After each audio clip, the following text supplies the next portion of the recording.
Hey, good morning, everyone. Welcome to ACEVO's webinar. We'll just give it a minute for others to join, and then we'll get started. But whilst we're waiting for everyone to come in, perhaps you'd like to use the chat function to let us know who you are, which organisation, and whereabouts in the country you're based. You can see us as presenters, but we can't see you.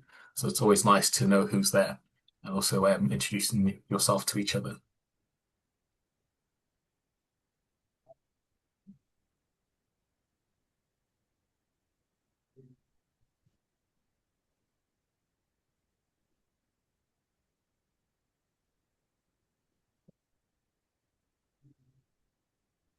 Morning, Rachel.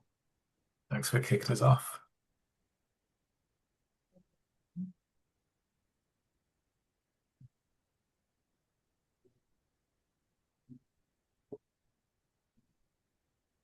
I think I'll get started. We seem to have 20 in the room.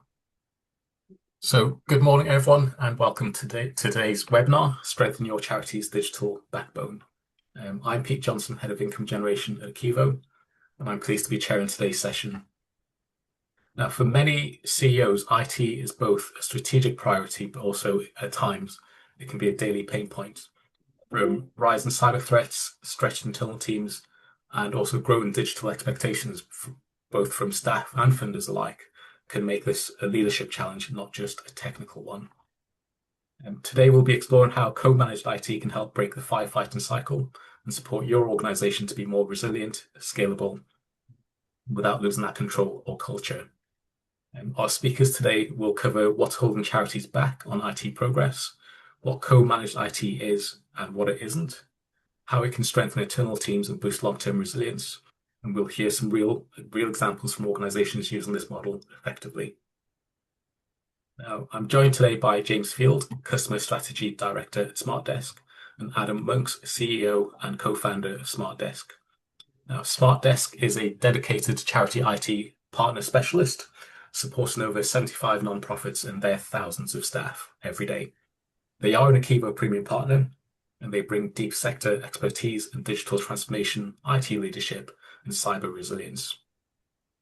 Now, a little bit of housekeeping just before we start. We'll be using the Zoom transcription, which you can find at the bottom of your screen under the More. You can enable it if you need it from there. Do use chat to talk to each other. Our speakers will present for about 30 to 35 minutes, and we'll take Q&As towards the end. And when it gets to Q&A, please use the Q&A box to field your questions. Okay, I think that's all the housekeeping I need to cover. So thanks for joining us today. Let's get started, and over to you, James and Adam. Thanks very much, and morning, everyone. Slight apology, I've got a bit of a cold, so sorry if I'm a bit sniffly. But yeah, thanks for the intro, Pete. That summed us up really nicely. We also are ACEVO's IT supplier as well, so Pete can hold us to account and validate what that intro is indeed true. But yeah, my background is in IT service delivery. Started on the service desk 15 years ago and have come up sort of through doing projects, programs, and most recently strategic enablement. And a lot of what we do is helping organisations in the sort of mid to large space look at their IT operating model. We'll go through, I won't sort of spoil the slides, but we'll go through some examples of that. But I think a lot of the conversations that I have with organisations like yourselves is the cost of living and increased complexity of managing IT estates makes it quite difficult to do it all in-house. And on the flip side, we also value those people that do work in-house because they know the business so well and they're so important to the interface between your mission and your technology function. So how are some models that we'll explore today? What are some of the models that can blend a bit of outsourcing and specialist partners with retaining that really important face of the business and at the same time maybe elevate the staff that are in-house to do perhaps more valuable things and take away some of the, dare I say, more boring run rate stuff that maybe doesn't excite them very much and actually help their own development whilst keeping the lights on as well and using a partner that has a breadth of knowledge like us, dare I say. So yeah, that's what we'll cover. I'll let Adam do a brief intro and then I'll get the screen share going and go do some slides. Thanks, James. Hi, everyone. As you heard, I'm Adam Monks, the co-founder of Smartdesc and the and the CEO. And we were founded to work and support and partner with organisations who are striving for good social outcomes. So non-profits specifically, that's where I'd always spent my time prior to founding Smartdesc. So we could see at that time that there wasn't a specialist partner that was focused exclusively on supporting those types of organizations as the core mission. So yeah, we've been going for nearly 14 years now, and we've got about 150 staff supporting about 75 charities. So James will take us into a little bit more about us, but yeah, we're continuing. We haven't wavered from that mission whilst we've grown and managed to keep the quality there from what we were doing in the early days. Thanks, Adam. So yeah, we want this to be interactive. We'll hopefully only talk for half an hour. We have a tendency to talk on, but we'll try and keep it snappy. And we really want this to be interactive. So we've not got a massive group, which is really good today. So put questions on that might be specific to your org. Let's have a conversation as best we can on a webinar. We'll kick off with a quick poll, actually. If Rachel or Pete, we could do the magic on making the poll appear on our screens. There you go. Look at that, right on cue. So yeah, what's your current IT team structure? Do you have it all in-house? Do you have a mixture of both? Is it all outsourced? You might not know as a chief exec, might not be fully sure. So yeah, if you want to give us an answer there, that'd be fab. And I'll get the screen share going as well in a second. Just give that 10 seconds. Hosts and panelists cannot vote, it says. There you go. We're blocked from putting our own answer in. We do actually, we are probably hybrids actually. We have specialist partners that we bring in for stuff like CRM dynamics and a few other bits because we can't be the masters of everything, even in our own organization. So yeah, okay, great. So we've got a third are all in-house and nearly 40% are hybrid in-house and then 30%. Okay, so a good spread, all outsourced. Yeah, excellent. Thank you very much. Oh, hello, Max. There's a name I recognize, Max from Serpentine. Hope you're well. Right, I'll quickly share my screen. Adam, if you could give us the nod that this is working. Is that coming through okay? Yeah. Great, thank you. So yeah, as Pete said, I'll quickly mention about us in a little bit more detail. Talk about just some of the challenges that we see a lot across the sector, and hopefully that will resonate with you. And then Adam will take us into what we actually mean by the term co-managed IT, hybrid co-managed IT models, and also what it isn't. And then Adam will walk us through some examples of some of our actual customers and how they have their setups, and there's various different blends of outsourced, fully outsourced, hybrid, co-managed. And then, as I say, plenty of time for Q&A at the end. And that picture on the right was a Copilot special that I was doing yesterday, but it kind of really sums up the internal IT person is often the recipient of almost any issue from the whole business, and they're expected to be generalist specialists across so many areas, and it can be really difficult to be that person or that team whilst also keeping your strategy moving forward, keeping things improving.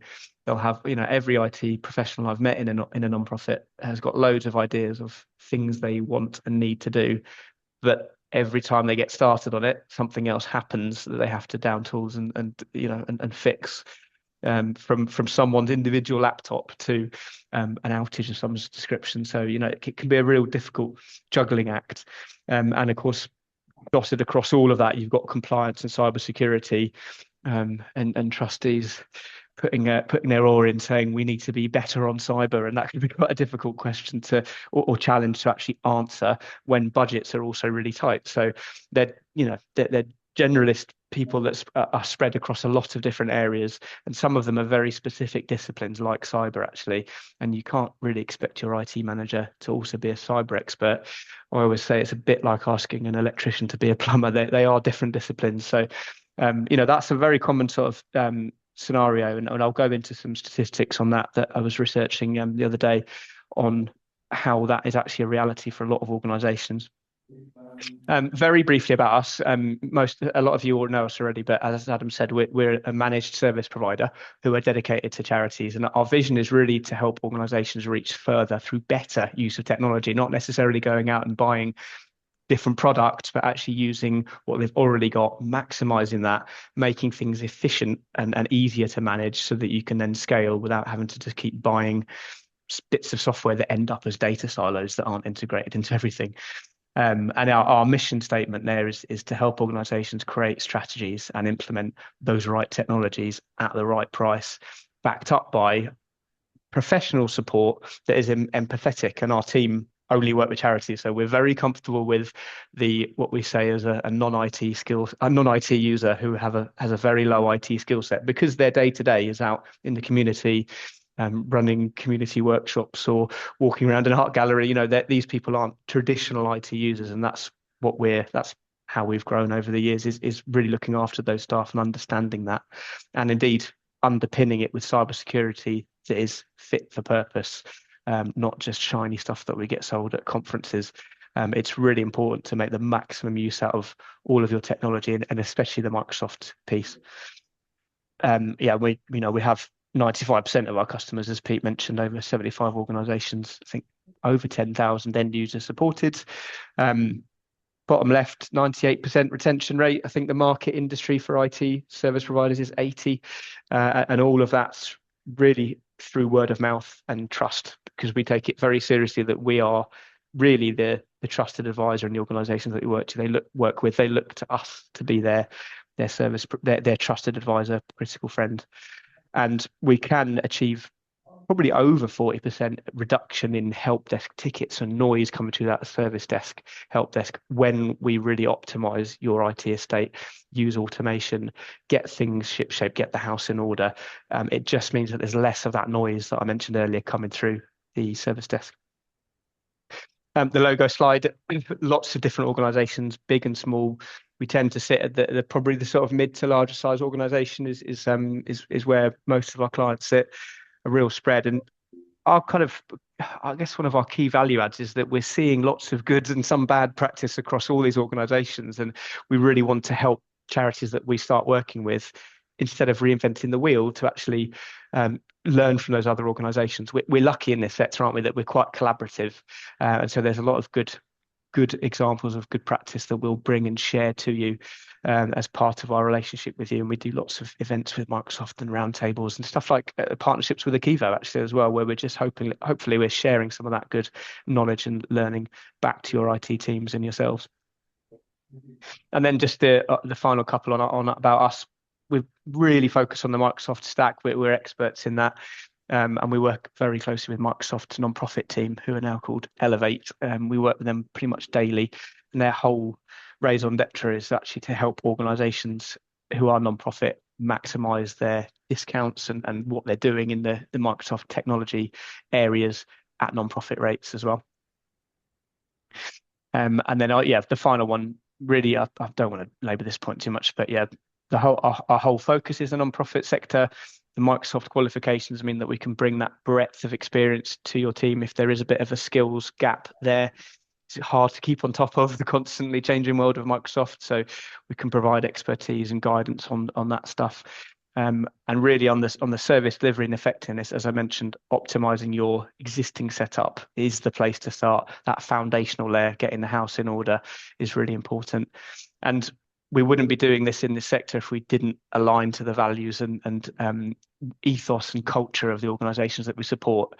Our staff stay with us for years and decades, actually, in some cases, because they really value making a difference to what you folks are doing in the social change sector. And that's really the whole reason we started the organization. We'd rather be doing this than working for Barclays or something. It's really, really important. And through that, it just means that our staff echo the values of your own staff, and we can look after people that the vicar at Salvation Army that's trying to use MFA is a really favourite one of mine. That imagine that just before service. So trying to get that sort of help that person through tactfully and empathetically is what we live and breathe.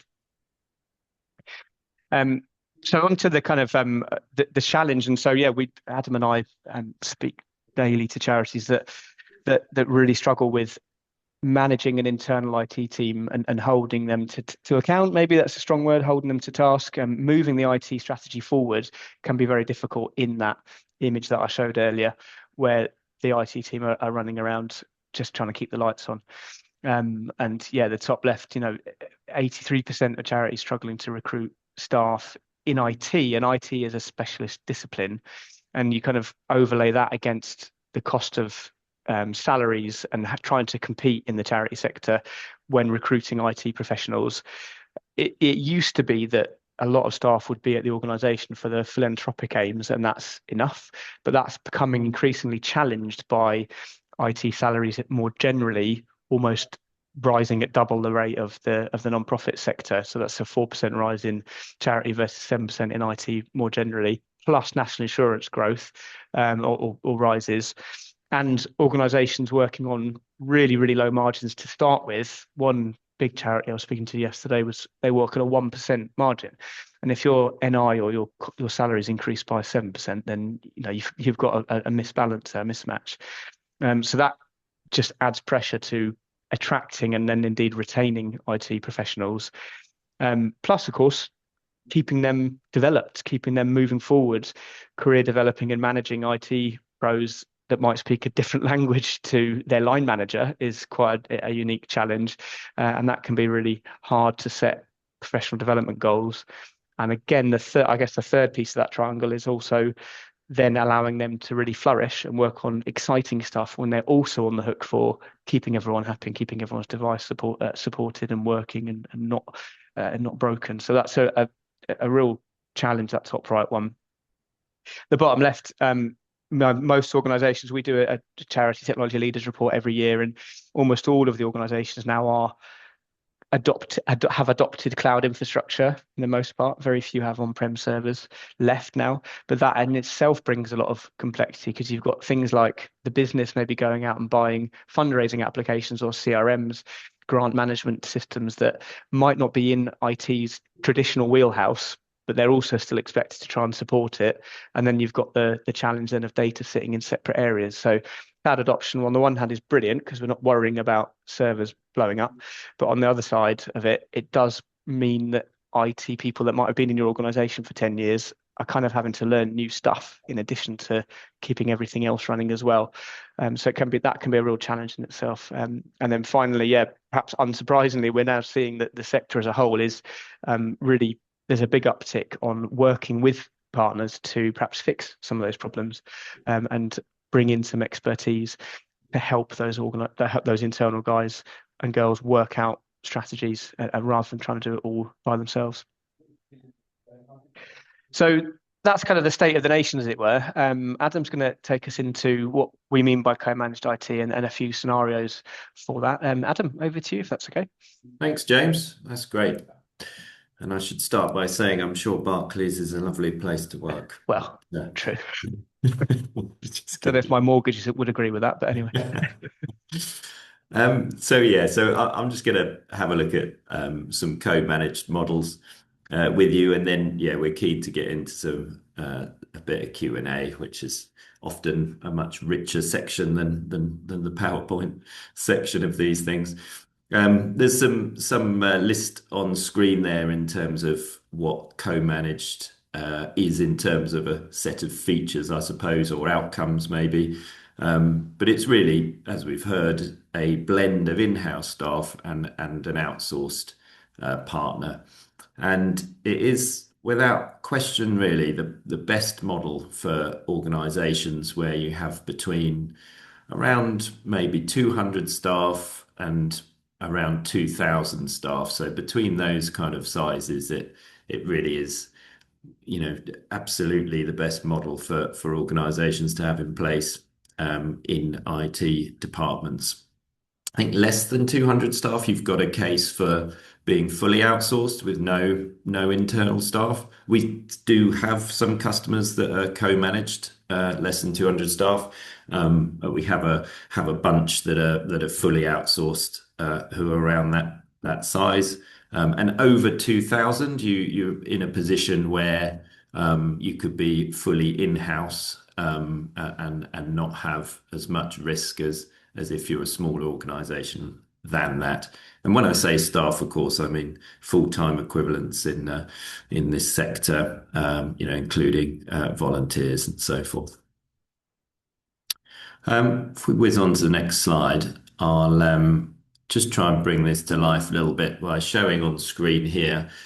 This is a typical modern IT team structure for a fairly, if you had a person in each of these roles, a full-time person in each of these roles, then you're going to be a pretty large organization. But obviously, where you're a smaller organization, you don't have a person in each role. You would have a person covering off a number of roles. But no matter the size of the organization, all these things have to be happening, regardless of if you've 5 people or 5,000 people. All these things need to be accounted for, and you really want to know who is on the hook for each of these things, who's responsible and accountable for each of these things.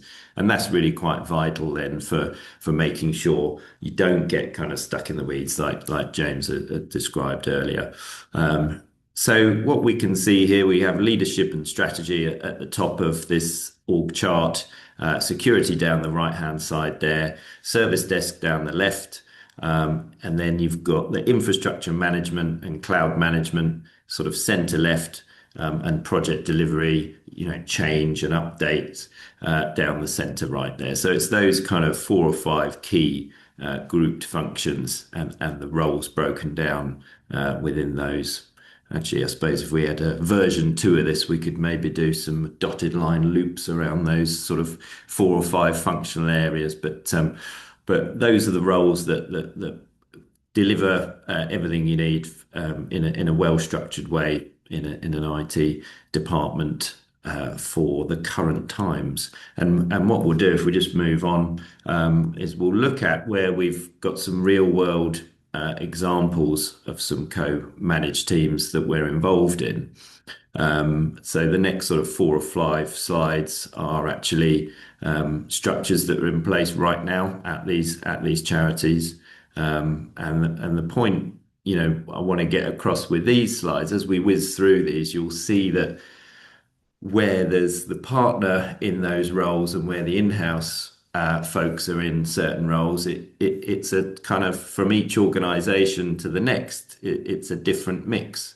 And it doesn't really matter which are in-house and which are outsourced to a partner. It can really work any way round, and we do it any which way round for the charities where we're partnered, because we really believe in playing to the strengths of the organization, and it is really quite varied when we go into a new organization as to which bit of the department is working well and which bit the organization often have identified it themselves and come to us and said, we're doing really well in this area, but this area needs a revamp, needs a transformation, and we just want to ship that out and get that sorted. But it doesn't really matter which way round it is. It's about playing to strengths, and it's about the execution of it, and making sure you've got clear accountabilities, you've got the right expertise in the right seats, and so on.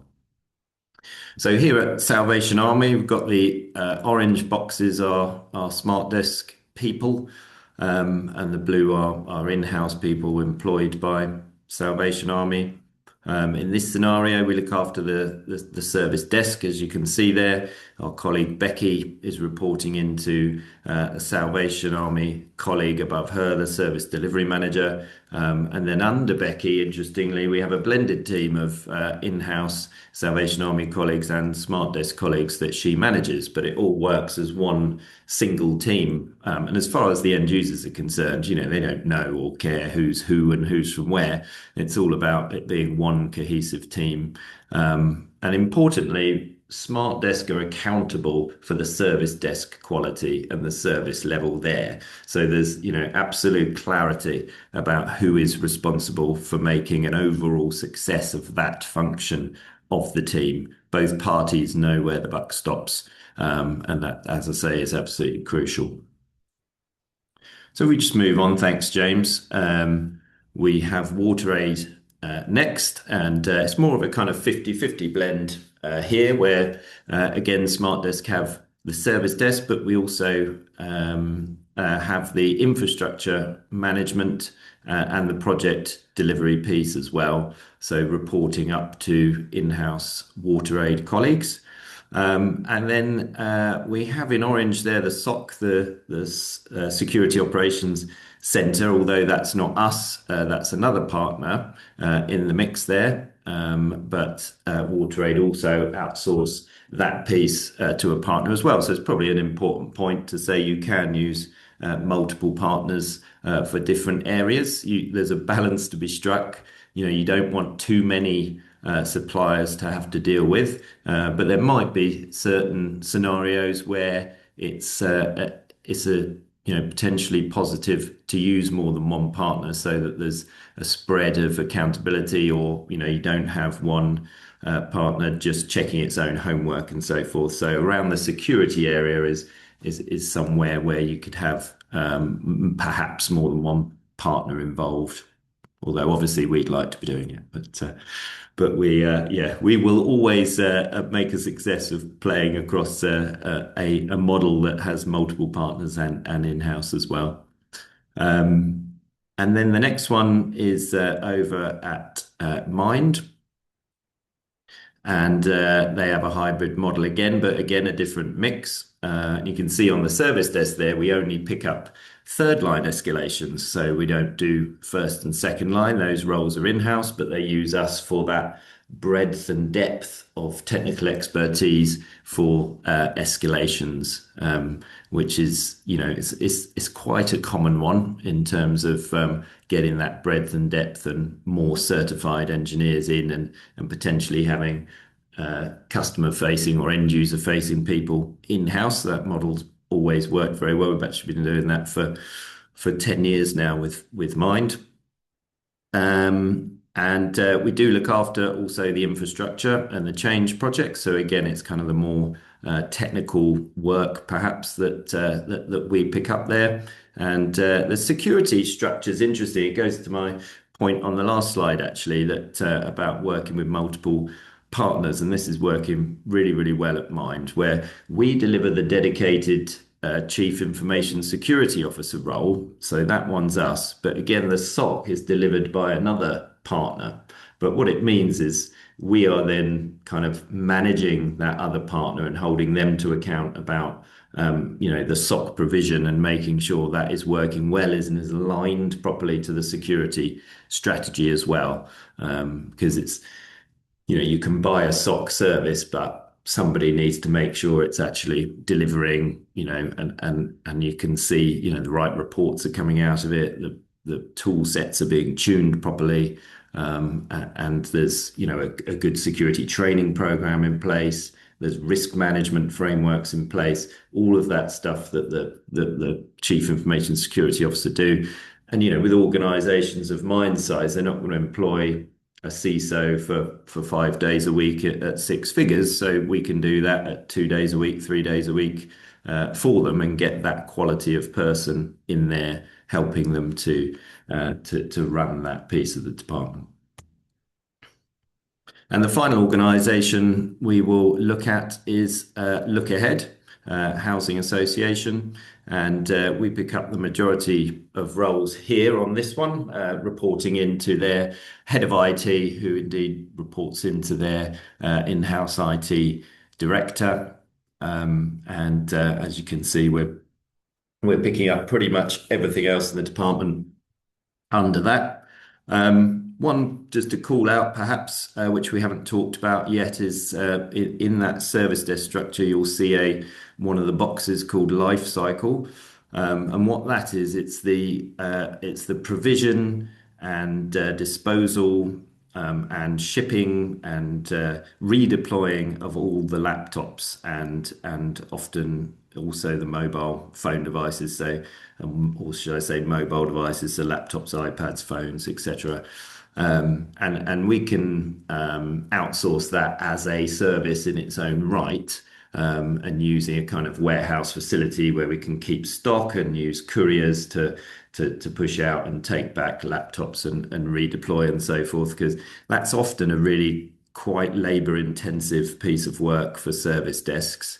Often, taking up at least one person's time fully when you do the analysis. Sometimes at some larger charities, they've even got a couple of people just fully dedicated to that, because now we're all dispersed around home working.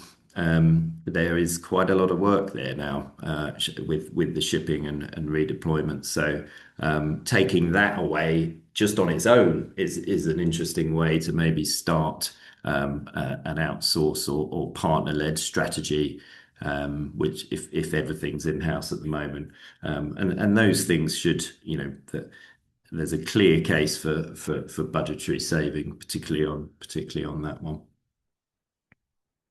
And sorry, there's just, I think you might have jumped on just one. There we are. Great, Sorry. thank you. That's all quite all right. Yeah, just on this last slide, it's just coming back to that point about the fully outsourced options. So smaller organizations, everything's outsourced. And what's a bit different there is if there isn't any IT roles in-house, then, we are used to reporting into probably the CFO or FD or someone who kind of has IT under their accountabilities, and that's absolutely cool and that's absolutely fine. As I said at the start, all of these things still need to be happening. One role, but in this instance, one role doesn't equal one person.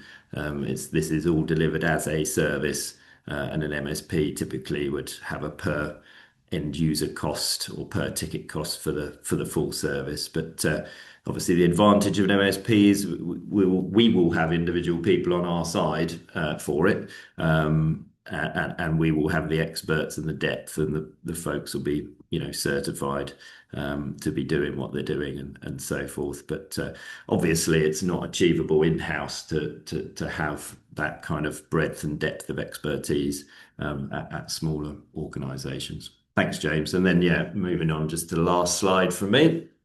Number of years ago, I put this together as a sort of checklist for charities to think about if they're looking for going for a partnership model, maybe for the first time, thinking about what the right structure is. So we've obviously looked at that today, and remember to think about what's working well and what needs to be a focus to solve. Also, make sure you're going to work with a partner who's got a good reputation, so gathering evidence for that. Are they tech experts? Do they have the badges to show that their engineers are certified? It seems like a simple thing, but it's quite an important point when you're putting in systems. It does make a difference if people are certified to do that following best practice, and that will make sure things are stable once they're going live. Do you feel your partner's got the right cultural alignment with you, and they're going to be able to talk the same language as your staff and volunteers? And then if you think about, if you're fully in-house and you think about moving in this direction for the first time, you can think about, maybe doing it gradually. You don't necessarily have to go for a big bang approach. At the real sort of end of that scale, you could even start outsourcing individual roles as you have natural attrition, for example. We've done that sort of thing, or you just take one particular function and use a partner for it, because you get to kind of see how they do. And then, as the relationship evolves, then you get confidence to potentially give more functions to the partner. And that's been quite common for us in how we've grown relationships with our existing customers as well. Great. Well, as we said, all of this will be available. Now, we did have a video on the final slide to play, but I think, why don't we go to, sorry, I don't take over chairing, but I wonder if we go to questions and then see because if there's a good discussion for the next 25 minutes, that's probably the most valuable, because folks can come either to our website or catch up on ACEVO's website to watch the video from WaterAid, where their internal staff are talking to camera, because it's quite nice to hear, obviously, from charities directly. But maybe if the question and answer session is limited, we could always come back to it, I suppose. Brilliant. Thank you, Adam. Thank you, James. So as Adam says, we'll head to Q&A now. I'm going to start off with a question whilst we wait for our audience to come in with their questions using the Q&A box preferably. My question to you both is, what are some of the early warning signs that an organization's current IT model might not be fit for the future growth or risk? Yeah, we could take turns, James, but what I want to see as somebody who's accountable for IT within an organization is a clear view of the status of the service level, and also what risks we have and what projects are on deck and when they're going to be completed by when and what the outcome is of doing those projects.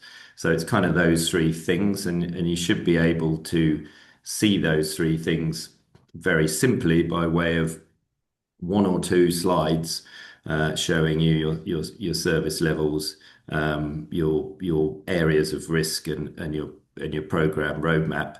And if you're not able to see that clearly, and someone can explain to you quite simply where you are, where you're going, risks, budgets, etc., then and you're sort of potentially being told that it's all too difficult to be able to kind of see the wood for the trees, or you can't get traction on the changes you need to make, and you get a bit bamboozled about technical reasons for this, that, and the other. That's really an alarm bell that things need to transform a little bit for me, because that is absolutely, it's not wrong to be asking for that stuff, and it should be being given to you without a debate about it. Brilliant. Thank you, Adam. Before we head to you, James, just to let our audience know, if you're struggling to find the Q&A box, if you hover over more, you can find Q&A under that. Okay, over to you, James. Yeah, no, thank you. I'd agree with that. I think, yeah, I have a lot of conversations with sort of CFOs, CIOs, and they're asking about how do we start working with you? And sort of in qualifying that, you can sort of ask questions like, how many help desk issues is the team dealing with every month? Don't know. There isn't a system. It's just on an email. Okay, is there, or maybe I can give you a number, but there's no analysis going on there, so IT can't tell us what the trends are, what are people asking for help about, what's the demand. There's no way of tracking resource utilization against servicing the user base. So that management information piece that Adam said is where there's none of that. That's a bit of a sign, because it means that there's no data-driven decision making.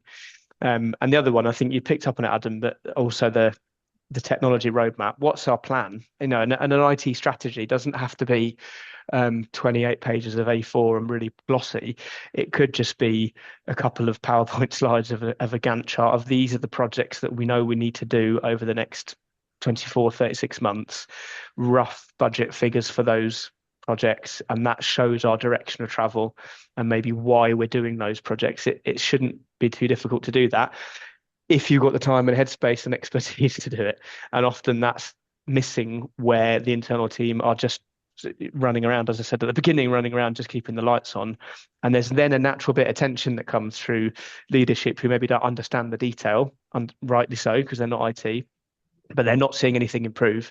The people are kind of just putting up with or working around problems that are clunky. And all the meantime, IT is saying they're busy and they need more staff if you want a strategy and a plan, because we haven't got enough people to do it. So that is common, unfortunately, but that isn't, that's a solvable thing. It does. IT needs spend. It's not a cost center that's just sat in the back office anymore. It drives the organization. So it does need a budget and it does need investment, but that should be pegged to a strategy, projects that are really a link back to your organizational goals.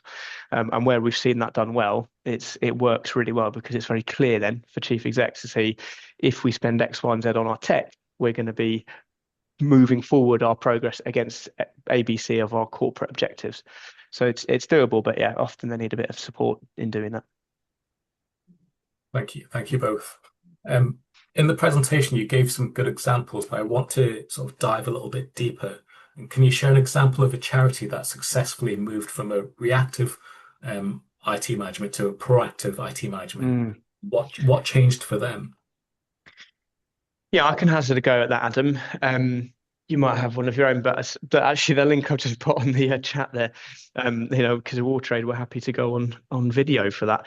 But that was a couple of years ago now. But that's a really good example where the IT team, a lot of them were leaving actually because they were getting poached by corporate sector, and being tempted by, in some cases, double the salary to go and work for Barclays, and it wasn't them.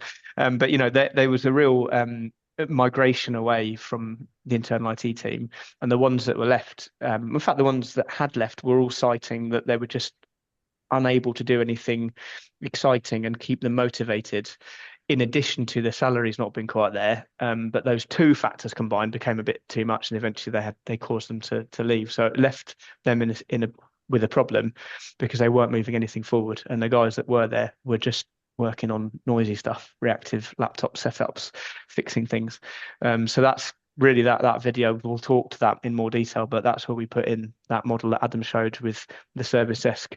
We then take away the run rate stuff that's less exciting, and then the ones that did stay are now working with their international secretariat. They're quite a big organization, and they've got offices all over the country, all over the world, sorry.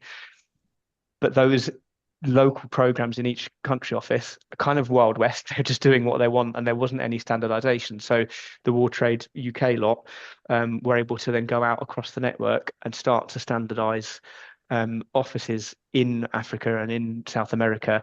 And obviously that was very welcomed by the Federation, because it meant that they're starting to harmonize systems, implement a single ticket system across the globe, so that we can start seeing what the kind of issues and how do they vary by geography.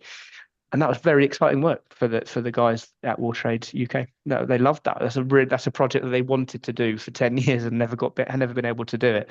And just by us taking away the reactive stuff, it really enabled them to rise up what they do into bit more valuable work, more fulfilling for them.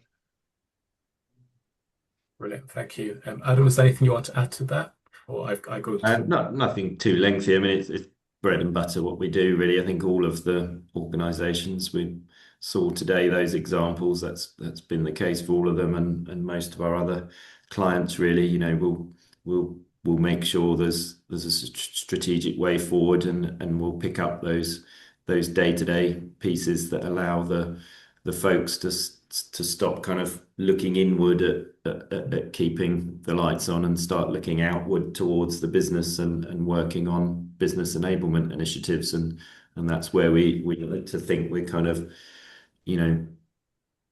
almost give folks a bit of support and allow them to sort of rise up within the organization, as it were, to work more closely with the business, with strategic development, and making sure strategies can be delivered through innovation and digital, making sure leveraging digital opportunities to deliver strategic objectives, and working, because that's really what modern technology and digital teams should be doing, and a lot are.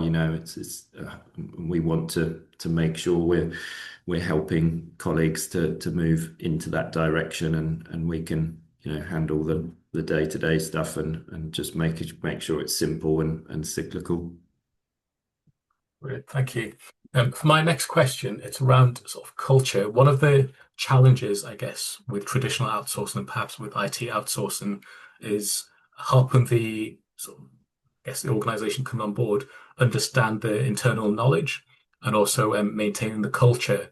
So what I want to ask is, what can CEOs do and what can charities do to help sort of companies coming on board who are outsourced to really get on top of understanding their culture and their unique challenges, and also some of that internal knowledge?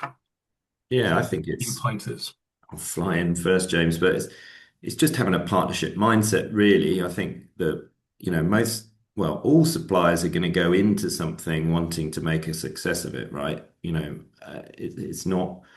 it's not a cynical business, that all MSPs are going to be trying to do a good job for their customers. And I think, going in and looking like a united team to internal colleagues is just really important, and showing it as an opportunity, talking about what outcomes we're expecting together from the project, and supporting and sponsoring one another, and yeah, just being, helpful, can-do attitude, recognizing there'll be bumps in the road, and sticking together. You find the right partner and you believe. That's why culture is so important, really, for making sure when you're selecting a partner, because you can have all the statement of works in the world, but you want partners that are going to work to the spirit of the outcome.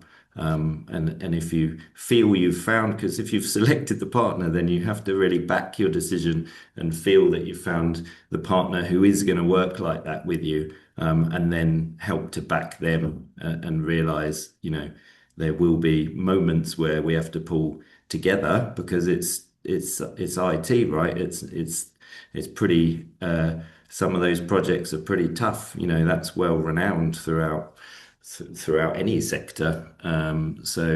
But pulling together, you get through it, and you have a bit of resilience, and you come out the other side with a really good outcome. And yeah, try not to, change your provider every 3 years. If you're doing that, then that's probably not the fault of the supplier. If you're changing them over and over and over again, it's definitely time to have a think about how you're working with them a little bit.